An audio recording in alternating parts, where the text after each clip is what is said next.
ಶ್ರೀ ಗುರು ಬಸವಲಿಂಗಾಯ ನಮಃ. ಎಲ್ಲರಿಗೂ ಭಕ್ತಿಯ ಶರಣಾರ್ಥಿ.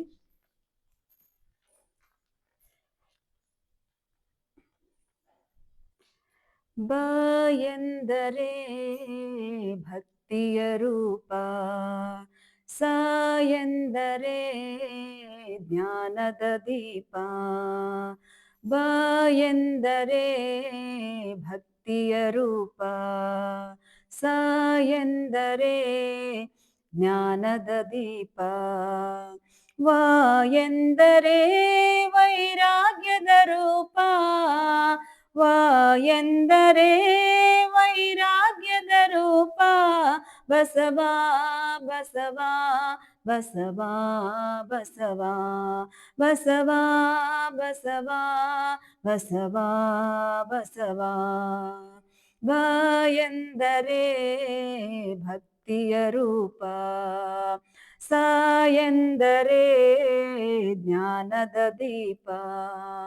ವ ಎಂದರೆ ವೈರಾಗ್ಯದ ರೂಪ, ವ ಎಂದರೆ ವೈರಾಗ್ಯದ ರೂಪ.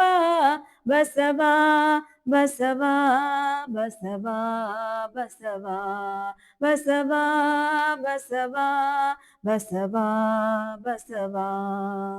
ಭಕ್ತಿ ಜ್ಞಾನ ವೈರಾಗ್ಯದ ಶರಣ ಸಂಗಮ, ಭಕ್ತಿ ಜ್ಞಾನ ವೈರಾಗ್ಯದ ಶರಣ ಸಂಗಮ. ಸಮತೆಗಾಗಿ ಶ್ರಮಿಸಿದ ಜಡವಳಿದ ಜಂಗಮ, ಸಮತೆಗಾಗಿ ಶ್ರಮಿಸಿದ ಜಡವಳಿದ ಜಂಗಮ. ಸಮತೆಗಾಗಿ ಶ್ರಮಿಸಿದ ಜಡವಳಿದ ಜಂಗಮ.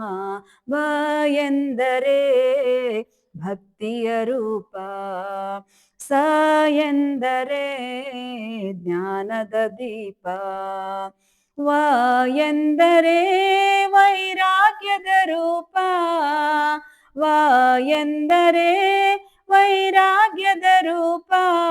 ಬಸವ ಬಸವ ಬಸವ ಬಸವ ಬಸವ ಬಸವ ಬಸವ ಬಸವ. ಕಾಯಕವೇ ಕೈಗನ್ನಡಿ ದಾಸೋಹವೇ ಮುನ್ನುಡಿ, ಕಾಯಕವೇ ಕೈಗನ್ನಡಿ ದಾಸೋಹವೇ ಮುನ್ನುಡಿ.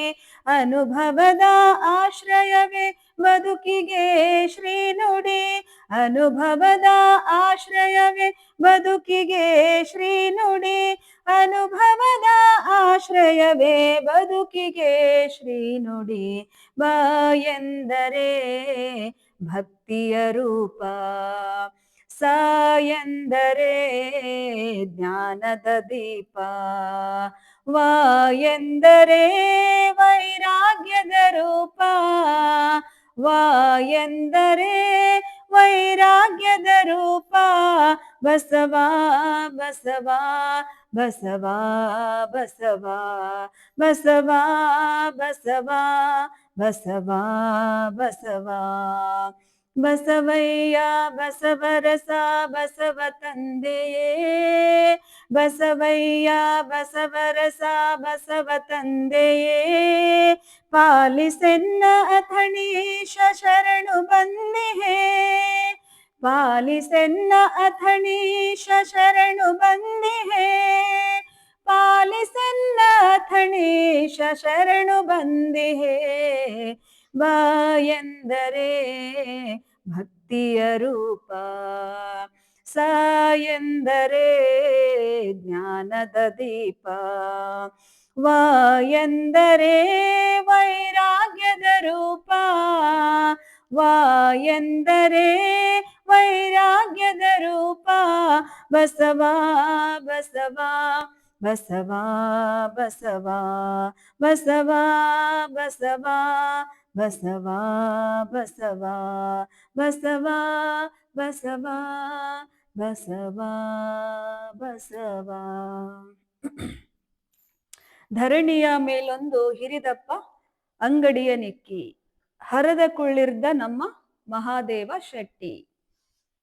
ಧರಣಿಯ ಮೇಲೊಂದು ಹಿರಿದಪ್ಪ ಅಂಗಡಿಯ ನೆಕ್ಕಿ, ಹರದ ಕುಳ್ಳಿರ್ದ ನಮ್ಮ ಮಹಾದೇವ ಶೆಟ್ಟಿ. ಒಮ್ಮನ ವಾದಡೆ ಒಡನೆ ನುಡಿವನು ಇಮ್ಮನವಾದರೆ ನುಡಿಯನು. ಒಮ್ಮನವಾದಡೆ ಒಡನೆ ನುಡಿವನು ಇಮ್ಮನವಾದರೆ ನುಡಿಯನು. ಕಾಣಿಯ ಸೋಲ ಅರ್ಧ ಗಾಣಿಯ ಗೆಲ್ಲ ಜಾಣ ನೋಡವ ನಮ್ಮ ಕೂಡಲ ಸಂಗಮ ದೇವ. ಇದು ಅಪ್ಪ ಬಸವಣ್ಣನವರ ಒಂದು ಅದ್ಭುತವಾದ ವಚನ. ಇದರಲ್ಲಿ ಈ ಒಂದು ವಚನದಲ್ಲಿ ಅವರು ನಮಗೆ ಭಕ್ತಿ ಮತ್ತು ನಾವು ಭಕ್ತಿ ಮಾಡ್ತೀವಲ್ಲ, ಸಾಮಾನ್ಯ ಒಂದು ನುಡಿ ಕೇಳ್ತಿರ್ತೀವಿ, ಯದ್ಭಾವಂ ತದ್ಭವತಿ. ನಮ್ಮ ಭಾವ ಹೇಗಿರುತ್ತೆ ಹಾಗೆ ನಮಗೆ ಅದರ ಫಲಗಳು, ನಮ್ಮ ಆಲೋಚನೆಗಳು, ನಮ್ಮ ಭಾವ ಇದ್ದಂಗೆ ನಮಗೆ ಸತ್ಫಲ ದುರ್ಬಲ ಏನು ಕೆಟ್ಟ ಫಲಗಳು ಸಿಗ್ತಾ ಇರ್ತಾವ. ಈ ವಚನದಲ್ಲಿ ಬಸವಣ್ಣನವರು ಭಕ್ತಿಗೆ ತಕ್ಕ ಫಲವನ್ನ ಪಡೆಯುತ್ತೇವೆ ಅಂತ ಒಂದು ಸಂದೇಶವನ್ನ ಈ ಒಂದು ವಚನದ ಮೂಲಕ ನಮಗೆ ತಿಳಿಸ್ತಾರೆ. ಅಂದ್ರೆ ಭಕ್ತಿ ಅಂದ್ರೆ ಏನು? ಭಕ್ತಿಗೆ ಮುಖ್ಯವಾಗಿ ಏನ್ ಬೇಕು? ನಮ್ಮಲ್ಲಿ ನಂಬಿಕೆ ಇರಬೇಕು, ಅಚಲವಾದ ನಂಬಿಕೆ. ಆ ಭಗವಂತನಲ್ಲಿ ಒಂದು ಅಚಲವಾದ ನಂಬಿಕೆ ಇರಬೇಕು.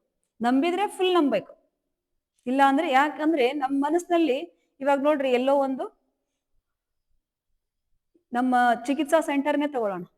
ಈಗ ನಾನು ಚಿಕಿತ್ಸೆಗೆ ಬರ್ತೀನಪ್ಪ ಮಹಾಮನೆಗೆ, ಅಲ್ಲಿ ಇಲ್ಲಿ ಸುತ್ತಾಡ್ಕೊಂಡು ಕೇಳ್ಕೊಂಡು ಬಂದಿರ್ತೀನಿ, ಅಲ್ಲಿ ಹೋದ್ರೆ ಹುಷಾರಾಗುತ್ತಾ ಇಲ್ವಾ? ಕೆಲವೊಬ್ರು ಫೋನಲ್ಲಿ ನಂಗೆ ಕೇಳ್ತಿರ್ತಾರೆ, ಭಾಳ ಮಜಾ ಕೇಳ್ತಾರೆ ಕ್ವಶನ್ಸ್. ಎಷ್ಟು % ಹುಷಾರಾಗುತ್ತೆ? ಪಕ್ಕಾನಾ? ಹುಷಾರಾಗುತ್ತಾ ಇಲ್ವಾ? ಮತ್ತೆ ಯಾರಾದ್ರೂ ಹುಷಾರಾದವ್ರು ಇದಾರಾ ಮೇಡಮ್? ಅವ್ರ ನಂಬರ್ ಕೊಡ್ತೀರಾ, ಮಾತಾಡ್ತೀವಿ ಅಂತ ಹೇಳ್ತಾರೆ. ಆದ್ರೆ ನಾವೇನ್ ಮಾಡ್ತೀವಿ? ಆಸ್ಪತ್ರೆಗೆಲ್ಲ ಹೋಗಿರ್ತೀವಲ್ಲ, ದೊಡ್ಡ ದೊಡ್ಡ ಆಸ್ಪತ್ರೆಗೆ, ಮಲ್ಟಿ ಸ್ಪೆಷಾಲಿಟಿ ಹಾಸ್ಪಿಟ್ಲಿಗೆ ಹೋಗಿರ್ತೀವಿ. ಅಲ್ಲಿ ನಾವ್ ಎಲ್ಲ ಕ್ವಶನ್ ಏನು ಕೇಳೋದಿಲ್ರಿ. ಅವ್ರೇನು ಮಾತಾಡಕ್ಕೆ ಬಿಡಲ್ರಿ ನಮ್ಗೆ. ಏನಾಗಿದೆ ಅಂತ ಕೇಳ್ತಾರೆ, ನಿಮ್ಗೆ ಕೇಳ್ಕೊಂಡು ಸುಮ್ನೆ ಬರ್ಕೊಂತಾರೆ ಅಷ್ಟೇ. ಅವ್ರು ಹೇಳಿದ್ದಷ್ಟ, ಅವ್ರಿಗೆ ಕೇಳಿದ ಕ್ವಶನ್ ಉತ್ತರ ಕೊಡ್ತಿರ್ತೀವಿ, ಬರ್ಕೊಂತಾರೆ. ಆ ವಾರ್ಡಿಗೆ ಹೋಗ್ರಿ, ಅಲ್ಲಿ ಹೋಗಿ ಮಲ್ಕೋರಿ, ಇಷ್ಟ. ಅಲ್ಲಿ ಏನು ನಾವು 1-2 ಕ್ವಶನ್ ನಾವು ಮಾತಾಡೋದೇ ಇಲ್ಲ. ಸುಮ್ನೆ ಹೋಗಿ ಮಲ್ಕೊಂತೀವಿ, ಅವ್ರು ಮಾಡ್ದಂಗೆ ಚಿಕಿತ್ಸೆ ಮಾಡಿಸ್ಕೊಂತೀವಿ. ಆಮೇಲೆ ಲಾಸ್ಟಿಗೆ ಹೇಳ್ತಾರೆ ಅವ್ರು ಏನಂತ, ಆಪರೇಷನ್ ಸಕ್ಸಸ್, ಪೇಷಂಟ್ ಡೆಡ್ ಅಂತ ಹೇಳ್ಬಿಡ್ತಾರೆ. ಇಂತಹ ಒಂದು ಸಂದಿಗ್ಧ ಪರಿಸ್ಥಿತಿಯಲ್ಲಿ ನಿಮ್ಮೆಲ್ಲರ ಮನಸ್ಥಿತಿ, ಅದು ಮನುಷ್ಯರಿಗೆ ಅದು ಸಹಜ. ಆದ್ರೆ ಇಲ್ಲಿ ಬಸವಣ್ಣವ್ರು ಹೇಳೋದು, ಆ ಭಗವಂತನನ್ನ ನೀನ್ ನಂಬಿದ್ರೆ ಸಂಪೂರ್ಣವಾಗಿ ನಂಬೇಕು. 2 ಮನಸ್ಸಿಟ್ಕೊಂಡು ನಂಬೇಡ. ಆಗುತ್ತೋ ಇಲ್ಲೋ, ಭಗವಂತ ನನಗೆ ಕೇಳಿದ್ದನ್ನು ಕೊಡ್ತಾನೋ ಇಲ್ಲೋ. ಅಂದ್ರೆ ಭಗವಂತನ ನಂಬೋದಂದ್ರೆ, ಭಗವಂತ ನಮಗೆಲ್ಲ ಬುದ್ಧಿಶಕ್ತಿ ಕೊಟ್ಬಿಟ್ಟಿರ್ತಾನೆ, ಕೊಟ್ಟು ಕಳಿಸಿರ್ತಾನೆ. ಯಾವ್ದು ಸರಿ, ಯಾವ್ದು ತಪ್ಪು, ನನಗೆ ಈ ಒಂದು ಕೆಲಸದಲ್ಲಿ ನನಗೆ ಯಶಸ್ಸು ಸಿಗುತ್ತಾ, ನನ್ನ ಶಕ್ತಿ ಎಷ್ಟು, ಸಾಮರ್ಥ್ಯ ಎಷ್ಟು, ಅದರ ಬಗ್ಗೆ ಜ್ಞಾನ ನಮ್ಮೊಳಗಿರಬೇಕು. ಇಲ್ಲಿ ಅಪ್ಪ ಬಸವಣ್ಣವ್ರು ಹೇಳೋದು, ಈ ವಿಸ್ತಾರವಾದ ಪ್ರಪಂಚದಲ್ಲಿ ಈ ಜಗತ್ತು ಏನಿದೆಯಲ್ಲ, ಈ ಸೃಷ್ಟಿ ಏನಿದೆಯಲ್ಲ, ಈ ಸೃಷ್ಟಿಯಲ್ಲಿ ಭಗವಂತ ಅನ್ನೋನು ದೊಡ್ಡ ವ್ಯಾಪಾರಿ. ಧರಣಿಯ ಮೇಲೊಂದು ಹಿರಿದಪ್ಪ ಅಂಗಡಿಯ ನಿಕ್ಕಿ ಹರದ ಕುಳ್ಳಿರ್ದ ನಮ್ಮ ಮಹಾದೇವ ಶೆಟ್ಟಿ. ಮಹಾದೇವ ಶೆಟ್ಟಿ ಅಂದ್ರೆ ಈ ಭಗವಂತ ಸರ್ವಶ್ರೇಷ್ಠ ಮಹಾದಾನಿ, ಸರ್ವಶ್ರೇಷ್ಠ ನ್ಯಾಯದಾನಿ. ಅವನು ಒಂದು ಅಂಗಡಿ ಇಟ್ಕೊಂಡು ಕುತ್ಕೊಂಡ್ಬಿಟ್ಟಿದ್ದಾನೆ ಇಲ್ಲಿ. ಸೊ ಅಲ್ಲಿ ಅಂಗಡಿ ಒಳಗೆ ಏನೇನಿದಾವು? ಎಲ್ಲ ಒಳ್ಳೇದು ಕೆಟ್ಟದ್ದು ಎಲ್ಲದೂ ಇದೆ, ದುಃಖ ನೋವು ನಲಿವು ಎಲ್ಲದೂ ಇದೆ. ಸೊ ಅಲ್ಲಿ ನಾವು ಅವನು ಹೇಗಪ್ಪ ಕೂತಿದಾನಂದ್ರೆ, ನಾವು ಏನ್ ಕೊಡ್ತೀವಿ, ನಾವು ಎಷ್ಟು ಹಣ ಕೊಡ್ತೀವಿ, ಆ ಹಣಕ್ಕೆ ಏನ್ ಬೇಕು ಅದನ್ನ ಮಾತ್ರ ಕೊಡ್ತಾನೆ. ನಾವು ಒಳ್ಳೇದ್ ಕೊಟ್ರೆ ಒಳ್ಳೇದ್ ಕೊಡ್ತಾನೆ, ಕೆಟ್ಟದ್ ಕೊಟ್ರೆ ಕೆಟ್ಟದ್ ಕೊಡ್ತಾನೆ. ಅಂದ್ರೆ ಯಾಕೆ ಕೆಟ್ಟದ್ ಕೊಡ್ತಾನೆ? ಅವ್ನು ಕೊಡೋದಿಲ್ರಿ ಅದು. ಯಾಕಂದ್ರೆ ನಾವು ಇಲ್ಲಿ ಸಾಮಾನ್ಯವಾಗಿ ಏನು ಜಗತ್ತಿಗೆ ನಿಯಮ ಏನಿದೆ, ನಾವ್ ಏನ್ ಕೊಡ್ತೀವಿ ಇನ್ನೊಬ್ರಿಗೆ, ನಾವೇನ್ ಕೊಡ್ತೀವಿ ಜಗತ್ತಿಗೆ, ನಾವ್ ಇನ್ನೊಬ್ರಿಗೆ ಏನ್ ಕೊಡ್ತೀವಿ, ಅದು ನಮಗ್ ಖಂಡಿತ ಬಂದೇ ಬರುತ್ತೆ. ಅದು ನೀವು ಅವ್ರಿಗೆ ಒಳ್ಳೇದರ ಬಳಸ್ರಿ, ಕೆಟ್ಟದರ ಬಯಸ್ರಿ. ಒಳ್ಳೇದ್ ಬಯಸಿದ್ರೆ ಏನಾಗುತ್ತೆ, ನಮ್ಗೆ ಒಳ್ಳೇದ್ ಬರುತ್ತೆ. ಕೆಟ್ಟದ್ ಬಯಸಿದ್ರೆ ಕೆಟ್ಟದ್ ಬರುತ್ತೆ. ಹಾಗಾಗಿ ಇಲ್ಲಿ ಬಸವಣ್ಣವ್ರು ಹೇಳೋದು, ಎಲ್ಲ ಒಂದು ಸರಕು ಸಾಮಾನುಗಳು ಆ ಭಗವಂತನ ಹತ್ರ ಇದಾವ್. ಅದನ್ನ ಇಟ್ಕೊಂಡು ಅಲ್ಲಿ ವ್ಯಾಪಾರ ಮಾಡಕ್ಕೆ ಭಗವಂತ ಕೂತಿದ್ದಾನೆ. ನಾವೆಲ್ಲರೂ ಇಲ್ಲಿ ನಾವೇನ್ ಮಾಡ್ಬೇಕು, ನಾವೇನ್ ಈ ಪ್ರಪಂಚಕ್ಕೆ ಬಂದಿದೀವಲ್ಲ, ನಾವೆಲ್ಲರೂ ಇಲ್ಲಿ ಗಿರಾಕಿಗಳಾದ್ಮೇಲೆ ನಾವೇನ್ ಮಾಡ್ಬೇಕು, ನಮಗೇನ್ ಬೇಕೋ ಅಂಗಡಿಗೆ ಹೋಗ್ತೀವಿ ತಗೊಳಕ್ ಹೋಗುವಾಗ ಏನೋ ಒಂದು ಸಾಮಾನ್ ತಗೊಳ್ತೀವಿ. ಆ ಸಾಮಾನ್ದಿಂದ ನಮಗೆ ಅವಾಗೇನ್ ಚೌಕಾಸಿ ಮಾಡ್ತಿರ್ತೀವಿ, ಅವ್ನ್ ಸರಿಯಾಗಿ ತೂಗ್ತಾನ ಇಲ್ಲೋ. ಯಾಕಂದ್ರೆ ಅಲ್ಲಿ ನಂಬಿಕೆ ಇರ್ಬೇಕು ಅಂತ ಬಸವಣ್ಣವ್ರು ಹೇಳೋದು. ನಂಬಿಕೆ ಅಷ್ಟೇ ಅಲ್ಲ, ನಿಷ್ಠೆಯಿಂದ ಕೂಡತಕ್ಕಂತ ಶ್ರದ್ಧೆ, ಅಚಲವಾದ ಒಂದು ವಿಶ್ವಾಸ ಇರಬೇಕು ಅಂತ ಹೇಳ್ತಾನೆ. ಹಾಗೆ ಒಂದು ನಿಮಗೆ ಇವಾಗ ಭಗವಂತ ಎಲ್ಲ ಕಡೆ ಇರಲ್ಲ ಅಂತ ಯಾರನ್ನ ಸೃಷ್ಟಿ ಮಾಡಿರ್ತಾನೆ? ತಂದೆ ತಾಯಿನ ಸೃಷ್ಟಿ ಮಾಡಿರ್ತಾನೆ. ಅವ್ರಿಗೆಲ್ಲರಿಗೂ ಮುಖ್ಯವಾಗಿ ಗುರುಗಳನ್ನ ಸೃಷ್ಟಿ ಮಾಡ್ತಾನೆ. ಆ ಗುರು, ಇವಾಗ ನಾವು ಯಾರೋ ಒಬ್ರು ಗುರುಗಳ ಹತ್ರ ಹೋಗ್ತಿರ್ತೀವಿ. ನಾವು ನೀವೆಲ್ಲರೂ ಒಂದು ಗುರುಗಳ ಹತ್ರ ವಿದ್ಯೆಯನ್ನ ಕಲ್ತ್ಕೊಂಡೇ ಇಲ್ಲಿ ಬಂದಿದ್ದು. ಯಾಕಂದ್ರೆ ಇವತ್ ನಾವ್ ಏನೇ ಒಂದು ಇಷ್ಟು ನಾವು ಮಾತಾಡ್ತಿರ್ತೀವಿ, ಇಷ್ಟು ಒಳ್ಳೆ ಬದುಕನ್ನ ಕಟ್ಕೊಂಡಿದೀವಿ ಅಂದ್ರೆ ನಾವೆಲ್ಲರೂ ಶಿಕ್ಷಣ ಪಡ್ಕೊಂಡ್ ಬಂದಿರ್ತೀವಿ. ನಮಗ ಪ್ರಾರಂಭದಲ್ಲೇ ಮನೆಯಲ್ಲಿ ಗುರು ಏನು ನಮ್ಮ ತಾಯಿ ಆಗ್ತಾಳೆ, ನಂತರ ನಮ್ಗ್ ಶಾಲೆಗೆ ಸೇರಿಸ್ತಾರೆ, ಶಾಲೆಯೊಳಗ ಏನು ಗುರುಗಳು ಸಿಗ್ತಾರೆ. ಹಾಗೆ ಮತ್ತೆ ಮುಂದೆ ಉನ್ನತ ವ್ಯಾಸಂಗಕ್ಕೆ ಹೋಗ್ತೀವಿ, ಅವರೆಲ್ಲರೂ ಗುರುಗಳನ್ನೇ. ಸೊ ಅದೆಲ್ಲವನ್ನು ಮೀರಿ ಇನ್ನೊಬ್ರು ಗುರುಗಳಿರ್ತಾರೆ ನಮ್ಮ ಜೀವನಕ್ಕೆ, ಆಧ್ಯಾತ್ಮಿಕ ನಮ್ಮ ಜೀವನಕ್ಕೆ ಒಬ್ಬ ದೊಡ್ಡ ಗುರು ಇರ್ತಾರೆ. ಸೊ ಆ ಒಂದು ಏನೋ ಲೈನ್ಗೆ ಹೋದ್ರೆ ತುಂಬಾ ದೀರ್ಘ ಹೋಗ್ಬಿಡುತ್ತೆ. ಇಲ್ಲಿ ಈ ವಚನದ ಒಂದು ಇದರಲ್ಲಿ ನಾವು ಪರಿಧಿಯಲ್ಲಿ ನಾವು ನೋಡ್ತಾ ಹೋದಾಗ, ಈ ಪ್ರಪಂಚ ಅನ್ನೋದು, ಈ ಪ್ರಪಂಚಕ್ಕೆ ಸರ್ವಶಕ್ತ ಒಬ್ಬ ನ್ಯಾಯಾಧೀಶ ಇದ್ದಾನೆ. ಆ ನ್ಯಾಯಾಧೀಶ ಬೇರೆ ಯಾರೂ ಅಲ್ಲ, ಆ ಭಗವಂತ. ಆ ಭಗವಂತ ಒಂದು ಅಂಗಡಿ ಇಟ್ಕೊಂಡು ಕೂತ್ಕೊಂಡಿದ್ದಾನೆ. ಅವನೇನ್ ಮಾಡ್ತಾನೆ? ಒಮ್ಮನವಾದರೆ ನುಡಿತಾನ್ರಿ, ಮಾತಾಡಿಸ್ತಾನೆ. ನಾವು ಒಂದೇ ಮನಸ್ಸಿಂದ, ಇವಾಗ ನಾವೇ ಏನೋ ಒಂದ್ ಸರಕುಗಳನ್ನ ಆ ಭಗವಂತನ ಮುಂದೆ ನಾವು ಕೇಳ್ತಾ ಇದೀವಂದ್ರೆ ಅವನ ಮೇಲೆ ಸಂಪೂರ್ಣವಾದ ವಿಶ್ವಾಸ ಇಟ್ಟು ನಾವು ಕೇಳಿದಾಗ ಸಂಪೂರ್ಣವಾಗಿ ಅವ್ನು ಕೊಟ್ಬಿಡ್ತಾನೆ. ನಮಗೇನಾದ್ರೂ ಅನುಮಾನ ಇಟ್ಕೊಂಡು ನಾವು ಮಾಡಿದ್ರೆ, ಯಾವುದೇ ಕೆಲಸ ಮಾಡಿದ್ರು ಕೂಡ ಅನುಮಾನ ಇಟ್ಕೊಂಡು ಮಾಡಿದಾಗ ನಾವು ಫಲವನ್ನ ಪಡೆಯೋ ಸಾಧ್ಯತೆ ತುಂಬಾ ಕಡಿಮೆ ಇರುತ್ತೆ ಅಂತ ಹೇಳ್ತಾನೆ. ಅಂದ್ರೆ ಆ ಭಗವಂತ ಎಷ್ಟು ಜಾಣ ಅಂದ್ರೆ, ವ್ಯಾಪಾರದಲ್ಲಿ ತುಂಬಾ ಜಾಣರಿ ಅವನು. ತೂಕ ಮಾಡುವಾಗ, ಇವತ್ತು ಒಬ್ಬ ಮನುಷ್ಯನಿಗೆ ಯಾವ್ದೋ ಒಬ್ಬ ವ್ಯಕ್ತಿಗೆ ಒಳ್ಳೇದ್ ಮಾಡ್ಬೇಕು, ಅವನನ್ನ ಸಾಕೋದೇ ಕೆಲಸ ಭಗವಂತನ, ಅದು ಬೇರೆ ಪ್ರಶ್ನೆ. ಆದ್ರೆ ಅವನು ತೂಗುವಾಗ ಅವನು ಒಂದು ಅರ್ಧ ಗಾಣಿ ಕಡಿಮೆ ಆದ್ರೂ ಕೂಡ ಅವನು ಒಲಿಯೋದಿಲ್ಲ ಅಂತ ಅಪ್ಪ ಬಸವಣ್ಣವ್ರು ಹೇಳ್ತಾರೆ. ಇದಕ್ಕೆ ಒಂದು ಪೂರಕವಾಗಿ ಒಂದು ನಿಮಗ ದೃಷ್ಟಾಂತ ಹೇಳ್ತೀನಿ, ಒಂದು ಸಂದರ್ಭ ಹೇಳ್ತೀನಿ. ಇವಾಗ ಒಬ್ಬ ತಂದೆ ತಾಯಿ, ಒಂದು ಕುಟುಂಬ ಇರುತ್ತೆ, ತಂದೆ ತಾಯಿ ಮಗ ತುಂಬಾ ವಿದ್ಯಾವಂತ, ಚಿಕ್ಕ ವಯಸ್ಸಿನಿಂದನೇ ಅವನಿಗೆ ಕರಾಟೆ ಆಗ್ಬೇಕು, ಕರಾಟೆ ಕಲಿಬೇಕು, ನಾನು ಕೂಡ ಒಂದು ಸಾಧನೆ ಮಾಡಬೇಕು ಕರಾಟೆಯಲ್ಲಿ, ಈ ದೇಶದ ಪ್ರತಿನಿಧಿಯಾಗಿ ನಾನು ಕೂಡ ರೆಪ್ರೆಸೆಂಟ್ ಮಾಡ್ಬೇಕು ನಮ್ಮ ದೇಶವನ್ನ ಅಂತ ಹೇಳ್ಬಿಟ್ಟು ಕರಾಟೆ ಒಳಗೆ ತುಂಬಾ ಹುಚ್ಚಿರುತ್ತೆ ಹುಡುಗನ್ಗೆ ಚಿಕ್ಕ ವಯಸ್ಸಿಂದಾನೆ. ಆಗ್ಲಿ ಅಂತ ಆ ನಿಟ್ಟಿನಲ್ಲಿ ಅವ್ರ ತಂದೆ ತಾಯಿ ಕೂಡ ಆ ಹುಡುಗನಿಗೆ ಪ್ರೋತ್ಸಾಹ ಮಾಡ್ತಿರ್ತಾರೆ. ಹೀಗೆ 6 ವರ್ಷ ಆಗುತ್ತೆ. ಒಬ್ರ ಕಡೆ ಅವ್ರಿಗೆ ಸ್ಕೂಲ್ಗೆ ಅಂದ್ರೆ ಅದಕ್ಕೆ ಒಂದು ತರಬೇತಿಗೆ ಸೇರಿಸ್ತಾರೆ ಒಬ್ಬ ಗುರುಗಳ ಹತ್ರ.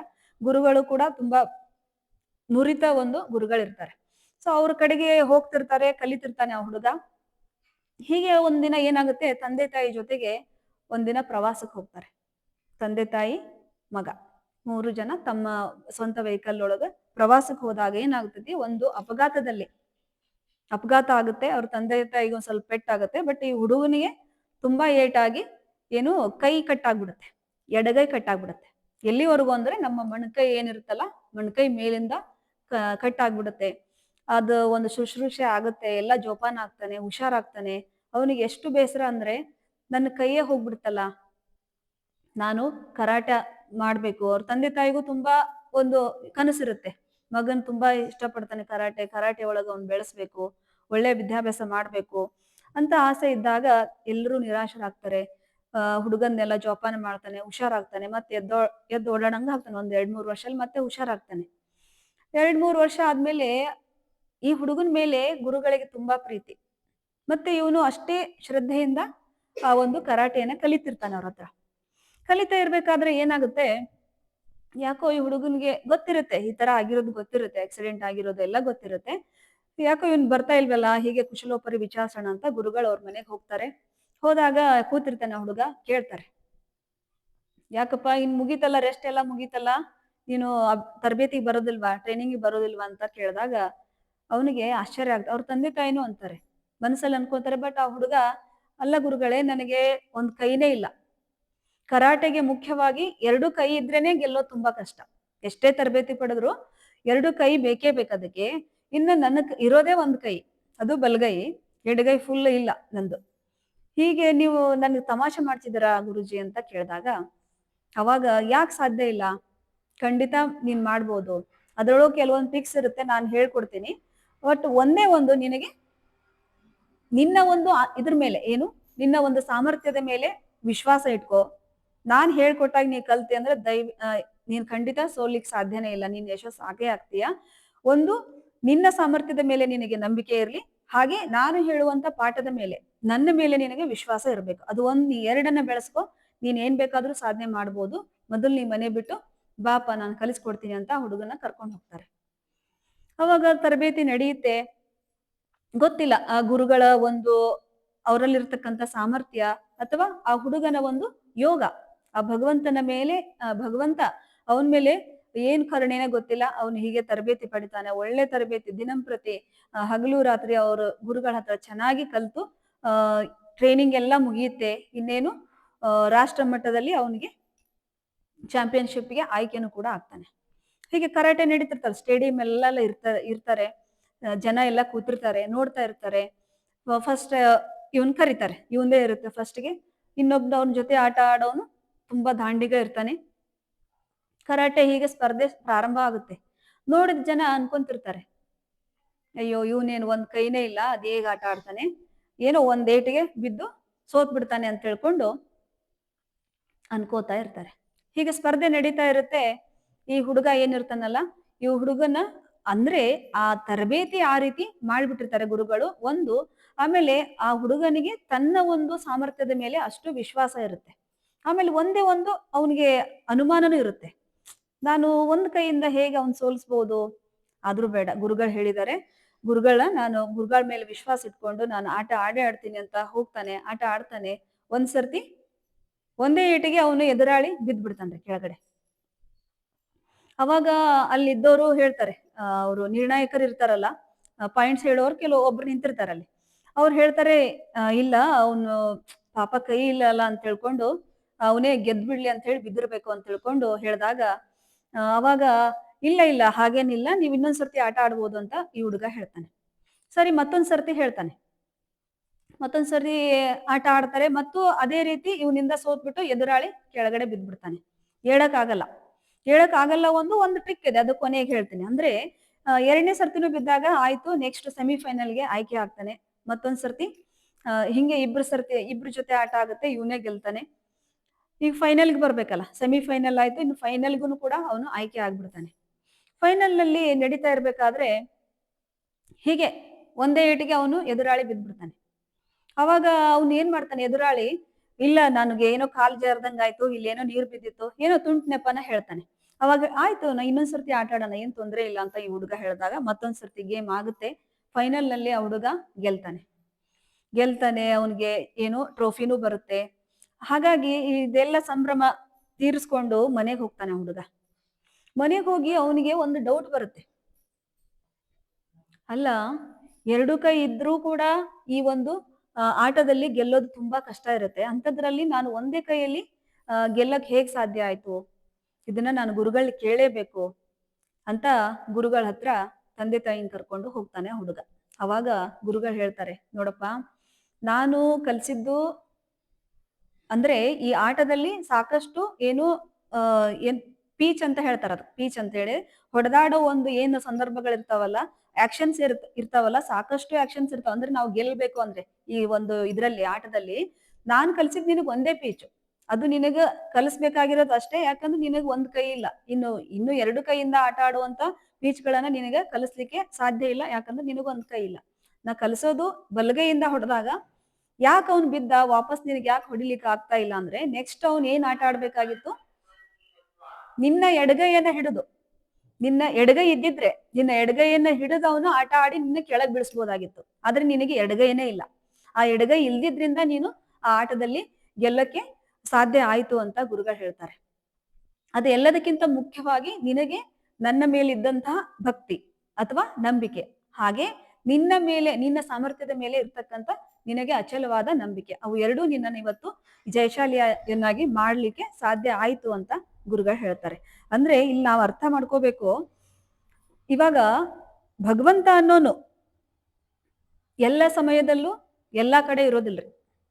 ಹಾಗಾಗಿ ನಮಗೆ ಮಾರ್ಗದರ್ಶನ ಮಾಡ್ಲಿಕ್ಕೆ, ನಮಗೆ ಆಯಾ ಸಂದರ್ಭದಲ್ಲಿ, ಆಯಾ ವಯಸ್ಸಿನಲ್ಲಿ, ಆಯಾ ನಮ್ಮ ಜೀವನದಲ್ಲಿ ಏನೋ ಒಂದು ಅಡೆತಡೆಗಳು ಬಂದಾಗ ನಮಗೆ ಗೈಡ್ ಮಾಡ್ಲಿಕ್ಕೆ ಭಗವಂತ ಬೇರೆಯವ್ರ ಮುಖಾಂತರ ಕಳಿಸಿರ್ತಾನೆ. ಸೊ ಹಿರಿಯರು ಹೇಳದಂತ ಒಂದು ಸಲಹೆಗಳನ್ನ ನಾವು ತಗೊಂಡು ಒಳ್ಳೆ ದಾರಿಯಲ್ಲಿ ನಡೆದಿದ್ದೇ ಆದ್ರೆ ಆ ಭಗವಂತನ ಕರುಣೆಯನ್ನ ನಾವು ಪಡ್ಕೋಬಹುದು.